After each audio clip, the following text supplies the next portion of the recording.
necessarily work that way. With a reason. I mean, they may be motivated by that, but they know that their first job for those people is to secure any future attack that may occur. We don't know what might be happening next. To deal with their intelligence, who did this, who was responsible, to go after who was responsible, yes, and then to deliver to the president options for retaliation. That is how they're dealing right now. Also keep in mind that we've learned from past investigations, the World Trade Center bombing, for instance, that when things first happen, things tend to change even 24 hours later. Exactly, it develops quickly. When the World Trade Center bombing first happened, because at that time there was a lot of conflict in Bosnia, some people thought that maybe it was because of what was happening there that was responsible. That turned out not to be the case. You know what? Yes. I have to read this before we get to this, because I was just handed this wire service material from Shanksville, Pennsylvania, from a cell phone call aboard the plane that crashed in Pennsylvania. "We are being hijacked. We are being hijacked." Those frightening words were uttered by a passenger aboard United Flight 93 who was able to call emergency personnel on his cell phone before the plane crashed in western Pennsylvania. Westmoreland County Emergency Dispatcher Supervisor Glenn Kramer says a dispatcher got a call from a man who said he was locked in a bathroom aboard the plane, the man repeatedly telling officials the call was not a hoax. The quote about the plane being hijacked came from a transcript of the call. Flight 93 was headed from Newark to San Francisco. 38 passengers, 2 pilots, 5 flight attendants on board. The plane crashed near Somerset County, Pennsylvania Airport, 80 miles southeast of Pittsburgh. Everybody on board dead. First piece of information we've had on that. I'm sure that will be... Now that... I was just going to say, the miracle of these phones and the BlackBerries up there, communications... That confirms what law enforcement, at this point, what their early thesis is, that the hijackings of these planes occurred in flight. That tells them something. Also, from all the eyewitness accounts that we've been hearing and that they've been hearing, the 2 planes, for instance, that went to the World Trade Center seem to be flying fairly direct, not wavering.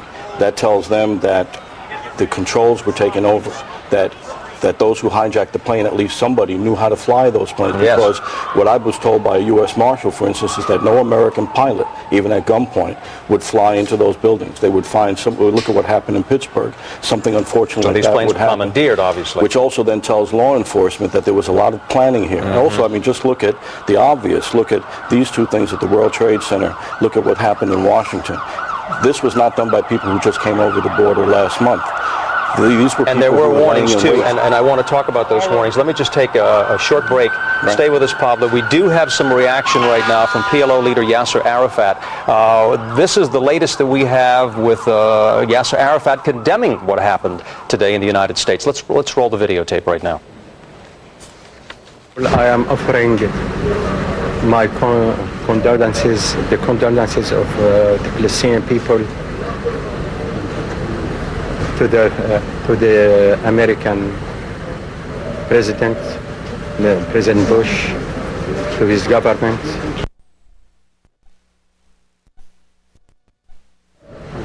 Terrible act. We are completely shocked, unbelievable. We have PLO leader Yasser Arafat talking about what happened today, his concern, his sense of wrong, obviously, and yet at the same time we're seeing, Pablo, the celebrations that are taking place right now in Palestine. Well, the intelligence community feels that in something like this, Yasser Arafat is somewhat out of the loop, that the kind of attacks that we've seen at the World Trade Center, or if this is that kind of attack what we saw today in parts of this country, is done by ad hoc groups acting in a coalition, more what the kind of financing from Osama bin Laden's organization that just sidesteps Yasser Arafat. Now, on the other hand, when you see a reaction from the Taliban, who have provided cover to Osama bin Laden, the feeling there is that they're... We, couldn't imagine that there would be a pilot that would actually be doing that. Now, we know now that these are 2 United States aircraft. The pilots obviously the regular pilots were obviously not at the controls at that point. One would assume that whoever took command of the planes also took control of the planes with some basic knowledge of aviation. What I will tell you is that as you look at that cascading wreckage of the collapse of the World Trade Center, that somewhere in that wreckage are 2 cockpit voice recorders and 2 flight data recorders. And they may be the most vital clues in this investigation, because whatever was said in that cockpit for the last 45 minutes of the flight is going to be recorded and retained. Those things are designed to withstand crashes. And odds are they'll be found by investigators, and clues will be in that tape, particularly the cockpit voice recorder. There's no mystery about the flight. We know exactly what happened. So the flight data recorder will only confirm what we saw with our own eyes. But the cockpit voice recorder will have in it, unless these guys were sophisticated enough,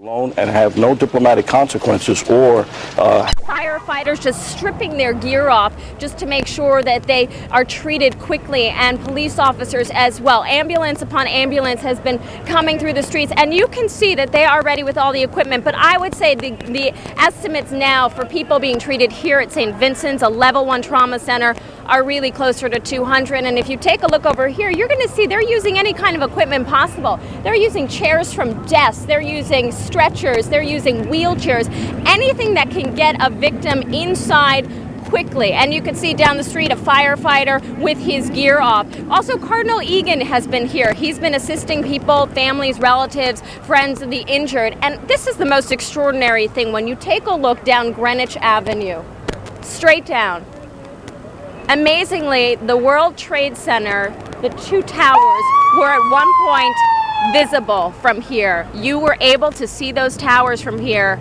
just a couple of hours ago, and they are no longer. That's a really extraordinary sight. Do want to pass along a number for people who think they have relatives here at St. Vincent's, and only call if you think you have a relative here. That number is 212-604-7285,